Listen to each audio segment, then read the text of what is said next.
I'm Teacher Mike, and today we're learning how to use most, most of, almost, and mostly.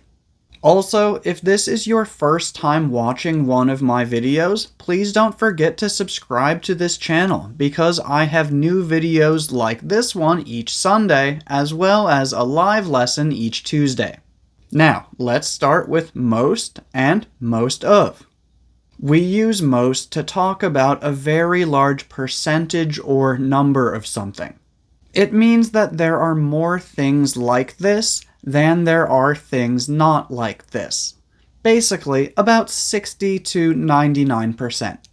For example, most people have black hair. This basically means that the number of people all around the world who have black hair is greater than the number of people who do not have black hair. Or, most students study for their exams. This means that the number of students who study for their exams is greater than the number of students who do not study for their exams. And before we talk about most of, I just want to remind everyone that I now have 2 ebooks available on Teachable.com. One is about 8 ways to practice speaking English by yourself, and the other is about how to learn to think in English. For anyone who might be interested, there's a link in the video description below, and I'll post a link in the comments. But now, most of. We add the word of when we have what is called a determiner. Determiners are words like the, these, those, my, or her. For example, if we want to say that we are not talking about all people, but we are just talking about the people in my family, then we could say, most of the people in my family have brown hair. Or another example, I like most of those ideas.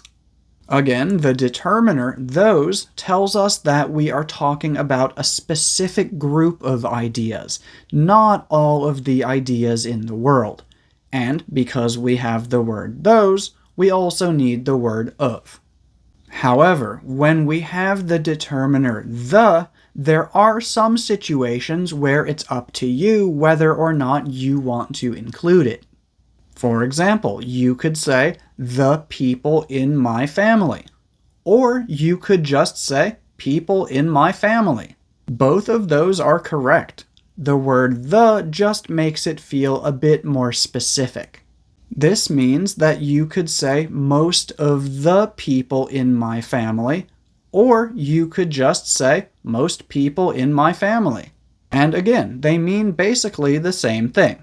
But honestly, I don't want you to worry about that too much right now. I just want you to remember that if you have a determiner such as the or my, you need to add of.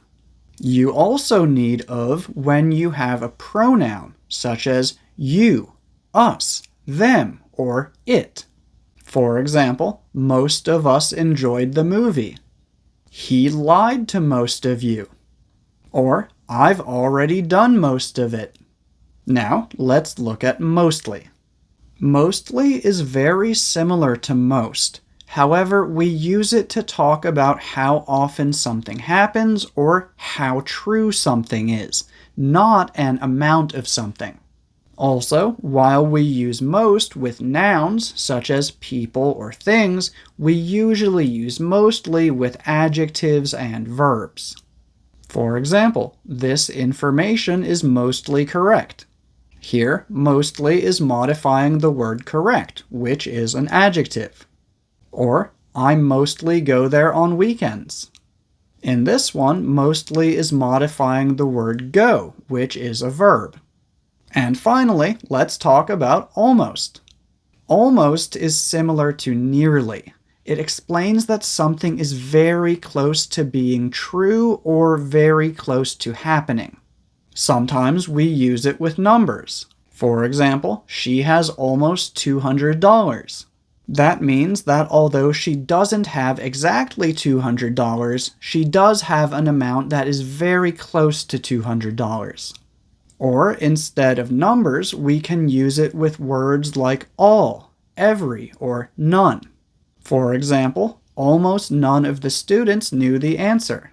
That means that the number of students who knew the answer was very small. Sometimes we use it with verbs. For example, we almost missed the train. That means that we didn't miss the train, but we were very close to missing it. Sometimes we use it with adjectives. For example, this video is almost over. That means that the video is going to end very soon. And we can also use it with adverbs. For example, he sang almost perfectly. That means that although his singing wasn't 100% perfect, it was very close to being perfect. And finally, if you found this video useful and would like to help support this channel, one way that you can do that is by buying me a coffee at buymeacoffee.com/teachermike. If you're interested in doing that, I'll put the link below along with the link for the ebooks. That's all for today. Thank you for watching.